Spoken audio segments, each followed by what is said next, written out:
আল্লাহর কসম, আল্লাহর কসম, আল্লাহর কসম, আল্লাহর কসম, আল্লাহর কসম, আল্লাহর কসম, আল্লাহর কসম, আল্লাহর কসম, আল্লাহর কসম, আল্লাহর কসম, আল্লাহর কসম। কবার খেলাম?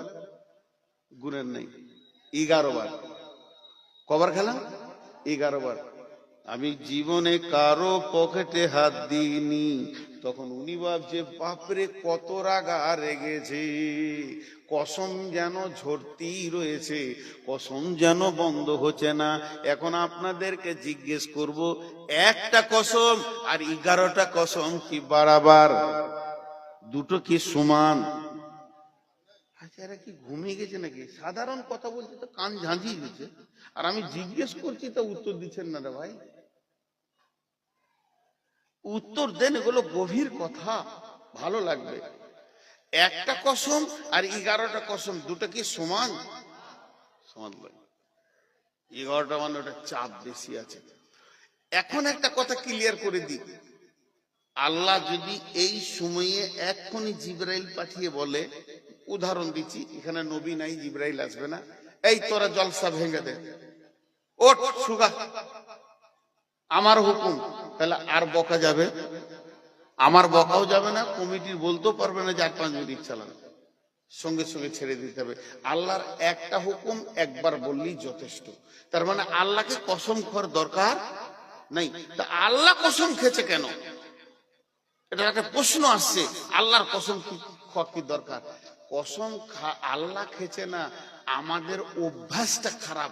কসম না খেলে আমরা মানুষকে বিশ্বাস করতে চাই না। এই যে ওনাকে বারবার বললাম মিষ্টি খাবো না, আর যখনই কসম খেয়ে নিলাম প্লেটটা সরিয়ে নিলে, তার মানে কি মানুষের একটা ফিতরাত অভ্যাস খারাপ, যখন কেউ কসম করে কথাটা বেশি বিশ্বাস করে। চলেন, আমি 11টা কসম খেয়েছি। এই কসমগুলো কার? আল্লাহ। ধ্যান দিয়ে শুনেন, এই কসম কে খেয়েছে? আল্লাহ, স্বয়ং আল্লাহ, সুপ্রিম পাওয়ার যার আছে সে কসম খেয়েছে। যে ভাষাটা কি বলছে, 11টা কসম মানে এত বড় কসম, আর কথাটা এইটুকুন 1 ইঞ্চি, 1 ইঞ্চি কথা বলবে, এত বড় কসম খেলো। শুনেন জি ভাই,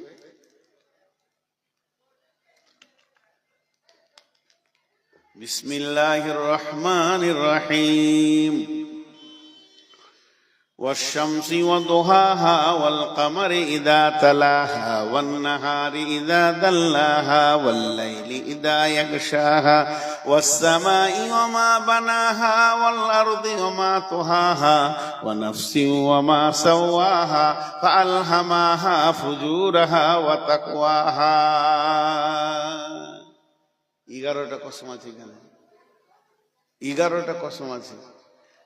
11টা কসম হলো, কথাটা বললাম না, কথাটা জায়গার স্টপ করে দিলাম। আর একবার কসমটা শুনিয়ে দিই। والشمس وضحاها والقمر إذا تلاها والنهار إذا دلاها والليل إذا يغشاها والسماء وما بناها والأرض وما طحاها ونفس وما سواها فألهمها فجورها وتقواها। 11টা কসম যখন খাওয়া হয়ে গেল, কসমগুলো যখন কমপ্লিট হলো, আল্লাহ ছোট ছোট দুটি কথা বলছেন, যা 1/2 ইঞ্চি করে 1 ইঞ্চি লম্বা। সেই কথা দুটো কি? قد أفلح من زكاها وقد خاب من دساها। এই দুটি কথা বলবে, 11টি কসম খেলেন। ভাই নূর মোহাম্মদ হাতে পায়ে ধরেছে অনেক কারণের জন্য, আল্লাহর রাস্তায় যে সবাইকে বলছি ধৈর্য ধরে শুনেন, কামিয়াবির রাস্তা কাকে বলে আমি আপনাদেরকে শোনাচ্ছি। আপনারা হলেন সব অপরাধী, আর আমি চেয়ারে বসে বায়ান করছি। আমার মতো নেককার পরেজগার লোক আর দুনিয়াতে নাই, আমি হলাম নিষ্পাপ, এটা ভুল। আপনারা যদি 1 অপরাধী, 99 অপরাধী আমি। বলছি বেয়াদবের কাছ থেকে আদব শিখো। আমার ইমান থাকলে তো আমি এত বড় কথা বলতে পারতাম না, চিত হয়ে পড়ে যেতাম। খুব ডিস্টার্ব করছে, খুব ডিস্টার্ব করছে ছেলেগুলো। তো ধ্যান দিয়ে শুনেন, 11টা কসম করার পর ভাষাটা কি বলেন? قد أفلح من زكاها وقد خاب من دساها।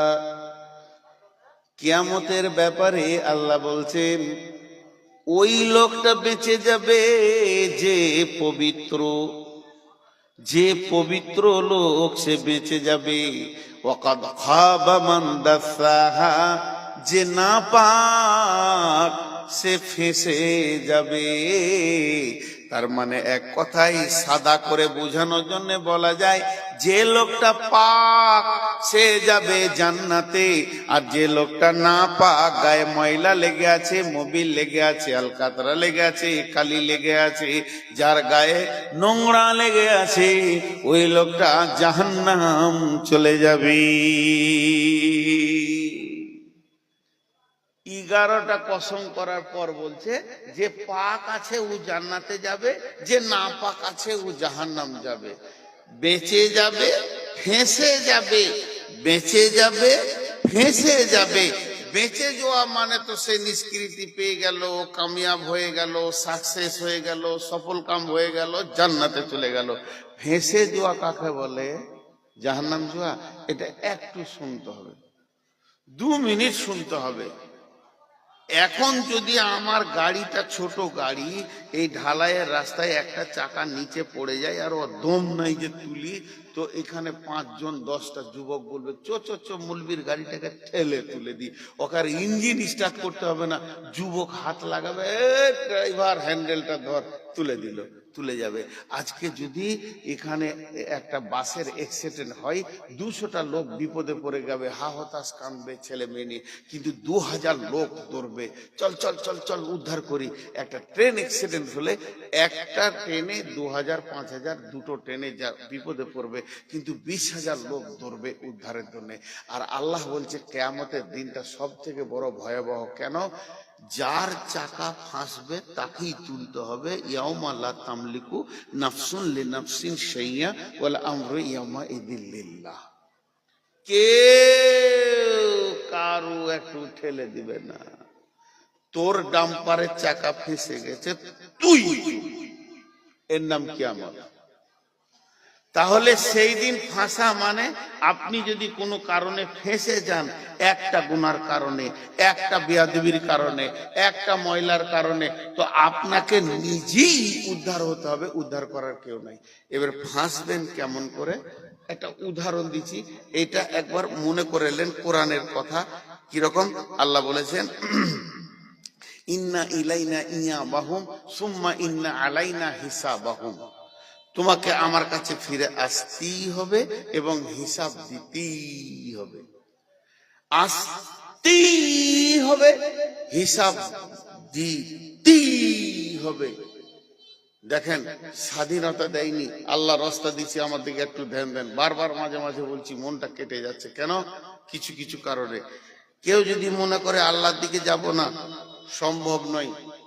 বিশ্বনবী আলকামা বিন হারিসকে বলছে, আলকামা বিন হারিস, এই ভব মেলা যেদিন শেষ হবে তোমাকে একজনের সামনে দাঁড়াতে হবে। পৃথিবীতে যত কোটি বিলিয়ন মিলিয়ন লোক হোক না কেন, আখিরাতের রাস্তায় যখন যাবে একজনের সঙ্গে মোলাকাত হবে, তার নাম আল্লাহ। আর তার কাছে যেতেই হবে, হিসাব দিতেই হবে। সাপোজ দুটো জিনিসের হিসাব, দুটো জিনিসের হিসাব, জীবনের হিসাব লিবে। জিন্দেগি ভি আমানত হ্যায়। আমাকে যে 50-60 বছর দিয়েছে আল্লাহ, লিখে দিল নূর মোহাম্মদ তুই মাটিতে পড়বি আর মাটিতে ঢুকবি, মায়ের পেট থেকে মাটিতে পড়বি আর মাটির কবরের